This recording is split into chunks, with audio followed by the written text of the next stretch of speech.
அதாவது நம்ம 2024 இருக்கோமா இல்லை 1024 இருக்கோமான்றதே எனக்கு டவுட்டாக இருக்குது. ஏன் அப்படி சொல்கிறீங்க? ஏன்னா யூபியில் போலோ பாபான்னு ஒரு சாமியார் என்னோடய காலடி மண் எடுத்து நீங்கள் நெத்தியில் பொட்டு வச்சிங்க அப்படின்னா உங்களுக்கு வாழ்க்கையில் இருக்க எல்லா பிரச்சனையும் தீந்துரும் அப்படின்னு சொல்லிட்டு வெறும் 4 அடி நடந்து காரில் ஏறி அவர் வாட்டி வீட்டுக்கு போயிட்டார். அவர் யார் மேலே சாணி எடுத்து அடிக்கிறாரோ அவங்களுக்கு பணம் கொட்டும். ஆனால் அங்கே ஒரு 2 லட்சம் பேர் அவரை பார்க்கறதுக்கு கூடியிருக்காங்க. அந்த அவரோட காலடி மண் எடுக்கிற ஒரு ப்ராசஸில் 120 பேர் செத்துட்டாங்க அநியாயமாக. கொடுமை. ஆனால் 3 நாளைக்கு முன்னாடி அந்த 120 பேர் செத்தவங்களை பற்றி கேட்டிருக்கிறாங்க அந்த சாமியார்கிட்ட. அவர் பிறந்தாலே சாகிறது தானே ஒரு நாள், இதில் என்ன இருக்குது, இதெல்லாம் நீங்கள் பெருசாக எடுத்துக்கூடாது அப்படின்ற மாதிரி பேசியிருக்காரு. இதெல்லாம் காலக்கொடுமை. பட் இந்த காலடி மண் எடுத்து நெத்தியில் வைக்கிறதெல்லாம் 1024 இருக்க மாதிரி இல்லை, 93 இருக்க மாதிரி இருக்கு.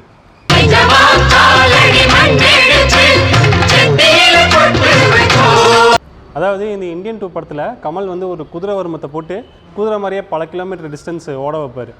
ஸோ அந்த மாதிரி இந்த போலா பாபா ஓடி இருந்தார் அப்படின்னா 2 லட்சம் பேரும் அழகாக அப்படி காலடி மண் எடுத்து போட்டு வச்சுருக்கலாம். அவர் வெறும் 4 அடி நடந்து அப்படியே காரில் ஏறி போயிட்டாரா. ஸோ அதனால தான் இவ்வளோ பெரிய பிரச்சனை. ஆனால் நீங்கள் சொல்கிற மாதிரி போலே பாபா அவ்வளோ தூரம் நடந்திருந்தாருன்னு வைங்க, போட்டு அவருக்கு வச்சுருப்பாங்க, போயிருப்பார். 200 பெரியார் இல்ல 400 பெரியார் வந்தாலும் முடியாதுடா. எதுக்கு? உங்களை திருத்துறதுக்கே. நீங்கள் இந்தியன் 2 சொன்னதுக்கு அப்புறம் தான் எனக்கு இதுவே ஞாபகத்துக்கு வருது. என்னென்னு பாபி சிம்மா சொல்லியிருக்காரு. என்னென்னு?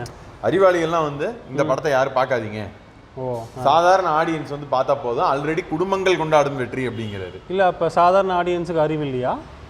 இல்லை அவர் அப்படி சொல்லியிருக்க மாட்டார். அப்புறம் அதித்தி சங்கர் மாதிரி ஆடியன்ஸ் சொல்லியிருப்பாருன்னு நினைக்கிறேன்.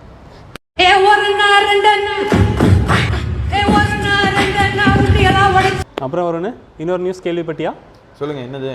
நம்ம சிஎம் ஆகஸ்ட் மாதம் யூஎஸ் போகிறாரு. ஆமாம், கேள்விப்பட்டேன். அவர் போகிற கேப்புக்கு உதயநிதியை டெபுட்டி சிஎம்மாக நியமிச்சுட்டு போகிறதா ஒரு தகவல் வந்திருக்கு. எந்த அளவுக்கு உண்மைன்னு நமக்கு தெரியல. இல்லை, ஏன் அவரை நியமிக்கணும்? ஏன் நம்ம பிடிஆர் இருக்காரு, இந்த மாதிரி நிறைய பேர் இருக்காங்க, அவங்களுக்கெல்லாம் முன்னுரிமை கொடுக்கலாமே. இந்த வாரிசுன்ற ஒரே ஒரு காரணத்துக்காகவே உதயநிதிக்கு அமைச்சர் பதவியெல்லாம் கொடுத்துருக்காங்க. அதுவே நமக்கு ஒரு சின்ன அதிருப்தி தான். பட் அவர் டெபுட்டி சிஎம் ஆகிறதுலாம் எந்த அளவுக்கு தமிழ்நாடு மக்கள் பார்த்துட்டு இருப்பாங்க அப்படின்றது எனக்கு தெரியல. ஏன்னா கட்சியிலே பல குவாலிஃபைடான பர்சன்ஸ் எல்லாம் இருக்காங்க, அவங்கள விட்டுட்டு எதுக்கு உதயநிதி கொடுக்கணும்? அதான் எனக்கும் தெரியல. பட் மக்கள் இதுக்கு தக்க பதிலடி 2026 எலெக்ஷனில் கொடுப்பாங்க அப்படின்னு நான் நினைக்கிறேன். சீஃப் மினிஸ்டர் தான் அவ்வளோ சீப்பாக போயிடுச்சுல. நினைச்சவனெல்லாம் சிஎம், யார் வேணும்னாலும் முதலமைச்சராக இல்லை. ஆளுங்கட்சியுடைய நிலைமை தான் இப்படி இருக்குது அப்படின்னா, இந்த ஆளுங்கட்சியை எதிர்க்கிற இன்ன பிற கட்சிகளுடைய நிலைமை படுபாதகமாக இருக்குது. நீ யாரை சொல்கிற? இப்போ தான் நம்ம சீமான் அவர்களுடைய ஆடியோ லீக் ஆயிருக்கு. ஆமாம், திருச்சி சூர்யா ஒரு பக்கம் புட்டு வைக்கிறாரு, 10,000 கோடியும் அண்ணாமலையும்னு. ஆமாம். அதுக்கப்புறம் நம்ம அதிமுக எழுப்பெறியில் இருக்குது, டக் ஆஃப் வார், எதை பேசுறது எதை விடுறது. இப்போது சீமான் பார்த்தீங்கன்னா பாவம், அவங்க கட்சியில் இருக்கக்கூடிய ஒரு ஸ்டார் நிர்வாகின்னு சொல்லலாம். என்ன ஸ்டார் நிர்வாகி? காளியம்மாள் ஓப்பனாக சொல்லு. காளியம்மாள் அவங்கள தூக்கணும் அப்படிங்கிற மாதிரி ஒரு ஆடியோ. ஆனால் அது ஏன் தான் எனக்கு புரியல. ஏன்னா நாம் தமிழர்லேயே சீமானுக்கு அப்புறம் ஒரு செல்வாக்கு இருக்குது அப்படின்னா அது சில பேர்த்துக்கு தான். அதில் காளியம்மாளும் ஒரு முக்கியமான ஒரு இடத்துல இருக்காங்க. அவங்களே கட்சியிலேருந்து தூக்கணும் அப்படின்னு சொல்கிறாருன்னா அது எனக்கு புரிய மாட்டேங்குது ஏன் அப்படின்னு. ஒரே ஒரு பிசுறு இருக்குது காளியம்மா. அதுக்கப்புறம் அந்த சிவசங்கரன் அவன் ஒரு பிசுறு இருக்குது. 2 தட்டிட்டோம்னா சரியாயிடும். அதாவது காளியம்மாளுடைய வாக்கு எண்ணிக்கை அப்படிங்கிறது நம்ம பார்த்தோம்னா மயிலாடுதுறை தொகுதியில் 1.5 லட்சத்துக்கும் அதிகமான வாக்குகள் வாங்கியிருக்காங்க. அவங்க வாங்கின அந்த வாக்கு எண்ணிக்கை தான் மொத்த கட்சியோடைய வாக்கு சதவீதத்தை பூஸ்ட் பண்ணியிருக்கு. இன்றைக்கி அவங்களுக்கு நிரந்தரமான ஒரு சின்னம் கிடச்சிருக்கு. ஸோ நிரந்தரமான சின்னம் கிடச்ச பிறகு சீட்டு ஜெயிக்கல அப்படின்னா அது பிரச்சனையாயிடும். ஏன்னா இவருடைய அரசியலுங்கிறது ஓட்டை பிரிக்கணும், ஜெயிக்காமல் இருக்கணும் அப்படிங்கிறது தான். இவரை தாண்டி கட்சியில் யாராவது வளர்ந்துட்டாங்க இல்லை ஜெயிச்சிட்டாங்க அப்படின்னா கட்சி அவங்க கண்ட்ரோலுக்கு போயிருங்கிற ஒரு இன்செக்யூரிட்டி இருக்குது. ஸோ அப்படி தான் இதை நான் பார்க்குறேன். பிசுறு ஆடியோன்னு நீ பேசுனதை கேட்டுட்ட. இன்னொரு ஆடியோவில் அவர் மிரட்டியிருக்காரு, அதை நீ கேட்டியா? தம்பி, கவர்மெண்ட் நான் தான் கவனமா பண்ணு. நீ எடப்பாடி வருவேன் அதே வருவேன்னு நினைக்கிறேன். நாங்க தான் வருவோம். என்ன பண்ணுவோம்னு எங்களுக்கு தெரியாது.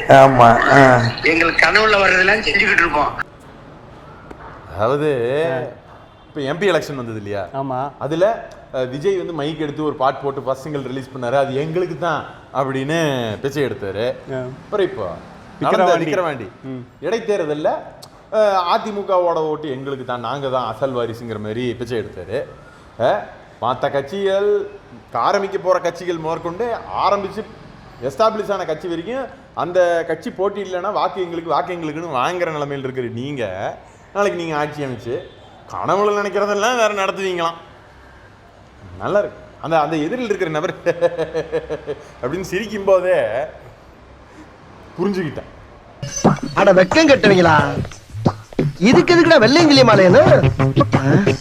இதுக்கு ஒரு 4 பேர்த்த மூத்திரத்தை வாங்கி மடக்கு குடிக்க வேண்டியதானே? அதே மாதிரி இப்ப சமீபத்துல பாத்தீங்கன்னா நடந்து முடிஞ்ச எம்பி எலெக்ஷன்ல விருதுநகர் தொகுதியில விஜய் பிரபாகரன் நின்றிருந்தாரு. ஆமா, தேமுதிக சார்பா. அவர் பாத்தீங்கன்னா ஒரு 4000 சொச்ச வாக்குகள்ல தோத்துட்டாரு. ஸோ அந்த வாக்கு எண்ணிக்கையில் சில குளறுபடிகள் நடந்திருக்கு, எனக்கு அதில் ஒரு தெளிவு வேணும் அப்படிங்கிறதுக்காக சென்னை ஹைகோர்ட்டுக்கு போய் ஒரு கேஸ் கொடுத்துருக்காரு. ஏன்னு தெரியுமா? நீ சொல்கிறதெல்லாம் பார்த்தா அந்த திருச்சி சூர்யா சொன்னதெல்லாம் உண்மையாக இருக்கும் போலையே. அதாவது அவர் ஏடிஎம்கே கூட்டணி கூட தான் நின்னார். ஏடிஎம்கேலே ஒரு எம்பி கூட ஜெயிக்கல, அது அப்புறம் கூட்டணியில் இருக்க நீ ஜெயிக்கலாம் அப்படின்னு சொல்லி அவரை வேணும்னே தோக்க வச்சாங்க அப்படின்ற மாதிரிலாம் திருச்சி சூர்யா சொல்லியிருந்தார். இப்போ பார்த்தீங்கன்னா அதெல்லாம் உண்மையாக இருக்கும் போல தெரியுதே. கிட்டத்தட்ட பாமகவில் சௌமியா அவர்களோட வெற்றியும் பாஜக அப்படிதான் பறிச்சிருச்சு அப்படிங்கிற மாதிரி திருச்சி சூர்யா பேசியிருந்தாரு. எதுக்கு சொல்ல வர்றேன்னா அதுக்காக சொல்றேன். எதனால அப்படின்னா அவங்க ஜெயிச்சுட்டா அப்போ அவங்க நாளைக்கு தலைவராக புருவாயிடுறாங்க. நான் தோத்துட்டேன்னா அப்போ நான் எல்லாமே போச்சுன்னா அது வேற. சில வேலைப்பாடுகள் அதுக்கப்புறம் நடந்துச்சு. விஜயகாந்த் மோகனுக்கே நடந்துச்சு. அது ஏடிஎம்கே கணக்குலையும் சேருது. அவங்க நம்மளை வேணான்ட்டு வேற அங்கே போனாங்க. அதாவது அரசியல் களத்தில் பிரதான கட்சிகள் தான் இப்படி பண்ணுறாங்கன்னா இந்த புதுசாக வர்றவங்க அதை விட பயங்கரமாக பண்ணிட்டு இருக்காங்க. நீ யாரை சொல்கிற நண்பா? அந்த நண்பர்கள் இழுத்துவிட்ட 7.5 பற்றி தான் சொல்ல போகிறேன். தமிழக வெற்றி கழகத்தோட புதுச்சேரி கிளை, அங்கே புசி ஆனந்த் அங்கே புதுச்சேரியை சேர்ந்தவர் தான்.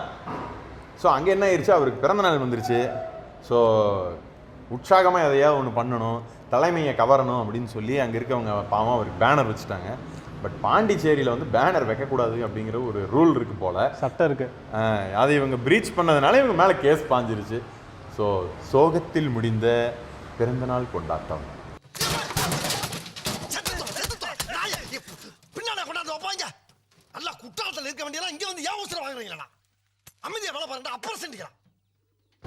சரி, லோக்கல் நியூஸ் எல்லாம் நம்ம பேசிட்டோம். இன்டர்நேஷனல் நியூஸ் ஒன்று இருக்குது, அதை பேசிடுவோமா? பேசிடலாம். இது இந்த ட்ரம்ப் கூட மகாராஜா படத்துக்கு ப்ரமோஷனுக்கு காதில் பேண்டேஜ் ஓட்டிட்டு இருந்தாரு தானே சொல்கிறேன். அவர் அதுக்கு ஓட்டலப்பா, நிஜமாலே ஒருத்தர் அவரை சுடுறதுக்கு முயற்சி பண்ணியிருக்காங்க. அதாவது என்ன நடந்திருக்கு அப்படின்னா, அவர் வரப்போகிற யுஎஸ் எலெக்ஷனுக்காக பிரச்சாரம் பண்ணிட்டு இருந்திருக்காரு.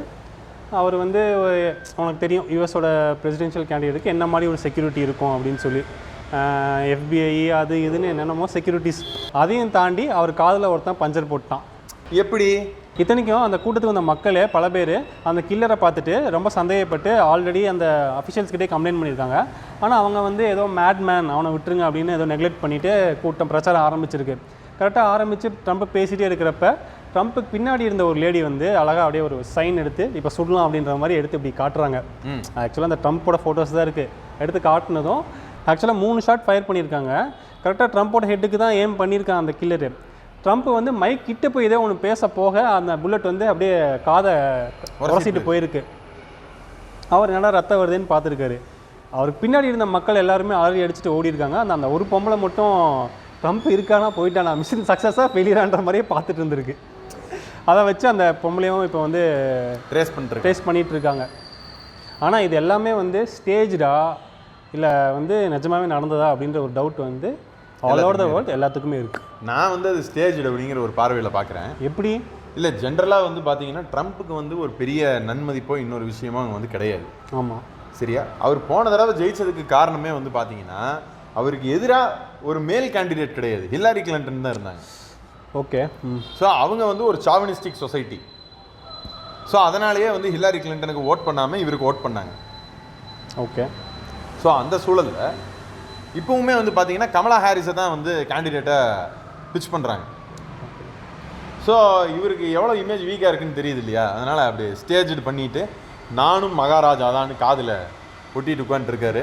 எது எப்படியோ ட்ரம்ப் சப்போர்ட்டர்ஸ் எல்லாருமே இப்போ யூஎஸில் நம்ம மகாராஜா படத்தில் வர விஜய் சேதுபதி மாதிரி ஒரு காதில் பேண்டேஜோடய சுற்றிட்டு இருக்கானுங்க.